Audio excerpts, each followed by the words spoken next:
আসসালামু আলাইকুম, সবাই কেমন আছেন? আলহামদুলিল্লাহ আমরা ভালো আছি।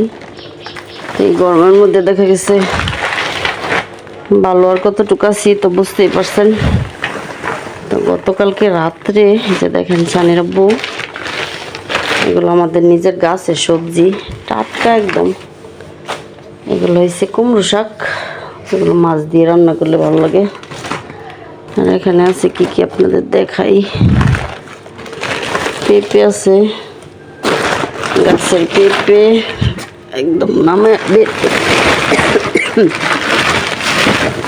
রাত্রেবেলা এগুলো নিয়ে আসছিল। দেশি কুমড়া, পেঁপে, লেবু, এই যে বড় একটা কুমড়া। তো এগুলো দেখা গেছে আমাদের গাছের ফিশারিতে লাগানো, অনেক সুন্দর গাছ হয়েছে। তো সবজি গাছ, তো এখানে আরও অনেক ধরনের গাছ আছে। তো বাকিগুলোর মধ্যে সবজি আসে না এখনো। তো কুমড়া অনেকগুলো কুমড়ো ধরছে, এখান থেকে একটা দুইটা তিনটা নিয়ে আসছে, ওইগুলো বড়ার কুমড়া। আর পেঁপে, আর এখানে আছে হলো এই যে মিষ্টি কুমড়ো শাক। তো এগুলো হচ্ছে কি রান্না করি বুঝতেছি না গরমের মধ্যে। তো ইলিশ মাছ দিয়ে যাই রান্না করি, দেখা যাক সেটাই করব। ইলিশ মাছ বের করছি। আবার মিষ্টি লাউ গতকালকে একটা কাটছিলাম, তো ভাবলাম নষ্ট হয়ে যাবে না রান্না করলে। দেখি আজকে কি রান্না করি বুঝতেছি না। প্রচণ্ড তাপ আজকে, প্রচণ্ড, মানে বাইরে বের হয়ে যাচ্ছে না। তাছাড়া রুমের ভিতরেও প্রচুর গরম লাগতেছে। তো ইলিশ মাছটা বের করে রাখছি, বরফ ছাড়লে তারপর কাটবো, কেটে কুটে রান্না করব। তো কুমড়াটা রান্না করার ইচ্ছা আছে, তো এখনও জানি না, তবে দেখি। তো কাটাকাটি সব শেষ করে ফেলছি। অবশেষে ভাবলাম কুমড়া রান্না করি ইলিশ মাছ দিয়ে। এই যে পাকা কুমড়া তো নিয়ে আসছি যখন, তো ভাবলাম টাটকা টাটকা রান্না করি। ঘরে রেখে দিলে দেখা গেছে কষ্ট একদম পচে যায়, নষ্ট হয়ে যায়। আর এখানে বড়ার কুমড়াটা তো বাজি করে ফেলবো। তো সানির আব্বু বইলেই গেছে বাজি করার জন্য। আর এখানে ইলিশ মাছ কেটে রাখছি, ইলিশ মাছ দিয়ে কুমড়া তরকারি রান্না করব। আর এই যে জালি কুমড়া বাজি করব। এই দুপুরের মেনু আজকে। আর কিছুই রান্না করবো না গরমের মধ্যে। গতকালকে রান্না করছিলাম বোয়াল মাছ বোনা, ওইটাও রয়ে গেছে। তো আস্তে আস্তে রান্না বান্না বসাই। তো প্রথমে কুমড়া ভাজিটা বসায় দিই, সব কিছু দিয়ে, এই যে মরিচ টরিচ সব কিছু দিয়ে মাখায় নিতেছি। হলুদ, মরিচ, ধনিয়ার গুঁড়া, সামান্য একটু মাছের মশলা দিলাম। কুমড়া ভাজিটা শেষ করে তারপর কুমড়ার তরকারিটা রান্না করব। তো গরমের মধ্যে দেখা গেছে কিছুই খাইতে ভালো লাগে না, যা রান্না করি তাই থেকে যাই। তো জালি কুমড়া, গাছের কুমড়া তো, সেজন্য ভাবলাম না রেখে রান্না করে ফেলি। ফ্রিজে রাখলেও তেমন তেমন একটা ভালো লাগে না। আর সকাল থেকে এত রোদ উঠে কি বলবো, রোদের জন্য মানে তাপমাত্রা আমাদের ছাদ এত গরম হয়। রাত্রেবেলা ঠান্ডা হয় না, সারাদিন একটানা গরম থাকে, রাত্রেও সারাদিন একটানা গরম। কি একটা অবস্থা যে মানে ঘুমানোর কোনো, সারা রাত ঘুমানো যায় না। ফ্যানের বাতাস এতটাই গরম লাগে, মানে কি বলবো, শরীর দিয়ে এমনিতেই পানি ধরে। আর 3টা সাড়ে 3টার পরে একটু শুয়েছি, তারপরেও দেখি মানে এত গরম, গরম কমতেছে না। বৃষ্টি তো হওয়ার কোনো নামই নেই। তো যাদের এখন ধান লাগছে, ধানের সিজন, তারা তো মানে খুব আরামে ধান নিতেছে, ধান সিদ্ধ করতেছে, সব কিছু আরাম মতো করতেছে। তো তাকে ডেকে দিই। এক হিসাবে কৃষকের ভালো, আর এক হিসাবে দেখা গেছে আমাদের জন্য অনেক ভয়াবহ। কিছুই করার নাই, তো আস্তে আস্তে হোক। চারিদিক দিয়ে আমি ভাতও বসায় দিছি। আজকে একটু আগে বাকি রান্নাঘর থেকে বেরিয়ে যাব তাড়াতাড়ি করে, মানে প্রচণ্ড গরম লাগতেছে। কুমড়াটা বসাবো পরে। তো কুমড়ো বড়াগুলো হয়ে গেছে, এই যে মশলা করে ভাজলাম। এখন নামিয়ে ফেলবো, নামিয়ে কুমড়োর তরকারিটা বসাবো ইলিশ মাছ দিয়ে। দিক দিয়ে ভাতও হয়ে গেছে। আজকে আগে বাগে রান্নাঘর থেকে বের হবো, ভাবতেছি রান্নাঘরে এত গরম, রান্নাঘরে ঠিক হয়ে যাচ্ছে না। তো বড়াগুলো নামায় ফেলি। গাছের দেখা গেছে এখানে কোনো সার টার দেওয়া নাই, একদম অরিজিনাল গাছের কুমড়া। খেতে ভালোই হবে, খারাপ হবে না। যে দেখেন একদম সিদ্ধ হইয়া আর লাগেছে, আমার মতো সিদ্ধ হয়েছে। নামায় ফেলি।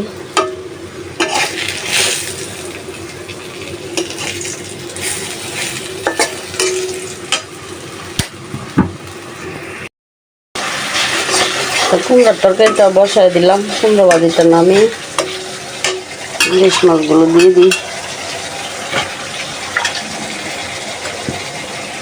তো কুমড়া দেখা গেছে ইলিশ মাছ আর চিংড়ি মাছ দিয়ে খেতে ভালো লাগে, অন্য কোনো মাছ দিয়ে আমার কাছে ভালো লাগে না তেমন একটা।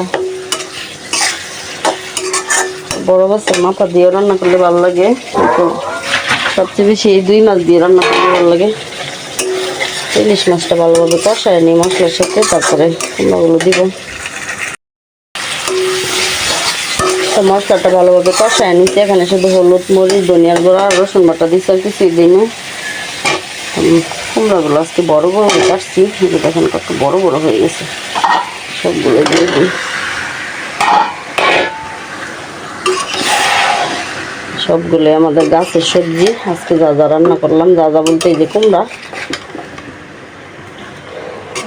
গাছের সবজি দেখা গেছে নিজ হাতে উঠাইয়া সাথে সাথে রান্না করলে এটার তো খেতে ভীষণ টেস্ট।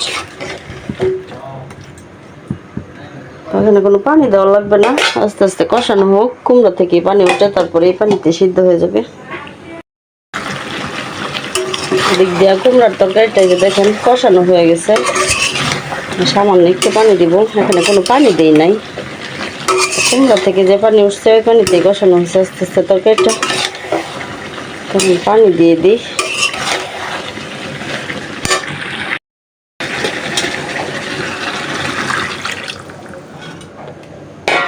এখানে যে পানি দিয়েছি এই পানিতে তরকারিটা আস্তে আস্তে হয়ে যাবে।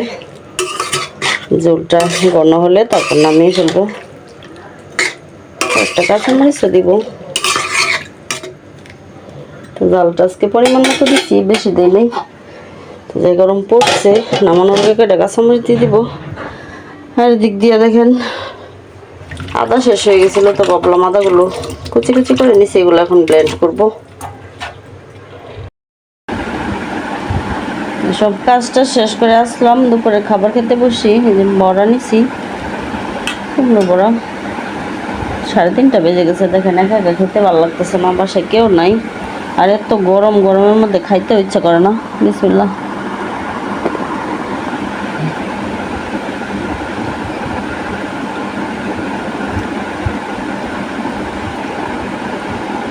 বড়াগুলি খুবই মজা হয়েছে।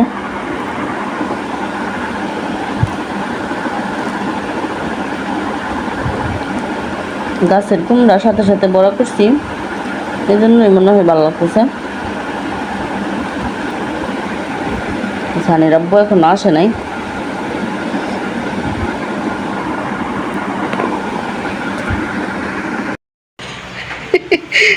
বান্দরের অবস্থা দেন, বান্দরের অবস্থা কি করতেছে। আমরা দুপুরে খাওয়া দাওয়া শেষ করছি, কিভাবে বলছে দেওয়া লাটকি মেরে। গরমের মধ্যে আইছে এরম রোদের মধ্যে, এখন আজকে দেখেন অবস্থা। গরমের ভিতরে আয়া পড়ছে দুপুর বেলায় ছাদের মধ্যে, এত তাপ। তারপরেও কি বাইর লোক এগুলা অনেকগুলো আইছে, মুই যাইতেছে আবার। ছাদের মধ্যে আমার কিছু কাপড় আছে, নষ্ট হয়ে গেল না কেন জানি।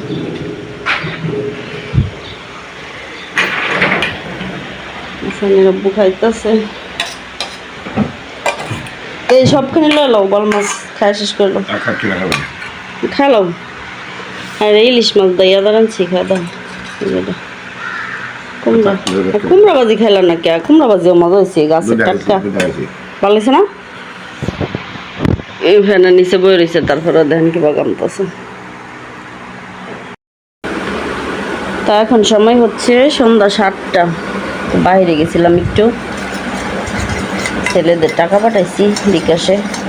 তো আসার সময় যে পুরি শসার সালাদ নিয়ে আসলাম, আর সাথে যে টক। গরমের মধ্যে দেখা গেছে অনেক দিন ধরে পুরি খাওয়া হয় না, ভাবলাম আজকে খাই। একা একা দেখা গেছে এইগুলো খাইতে ভালো লাগে না। আমার ছেলে যখন বাসায় ছিল তখন তো দেখা গেছে মানে ওর সাথে নিয়ে খাইলে ভালো লাগতো। পুরি এভাবে খাইলে অনেক মজা হয়।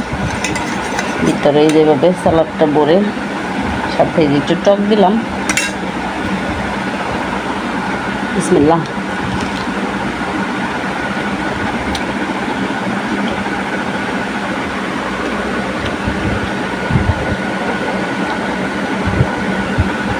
তেঁতুলের টকটা আমি বাসায় বানাইছি।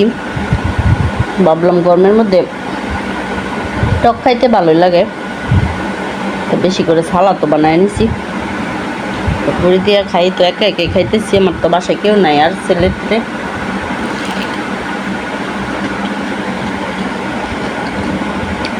ছোটো ছেলেরা খুব মিস করতেছি, ও খুব মানে এইগুলা খাইতে খুব পছন্দ করে। আজকের মতো এই পর্যন্ত, সবাই ভালো থাকবেন। আল্লাহ হাফেজ।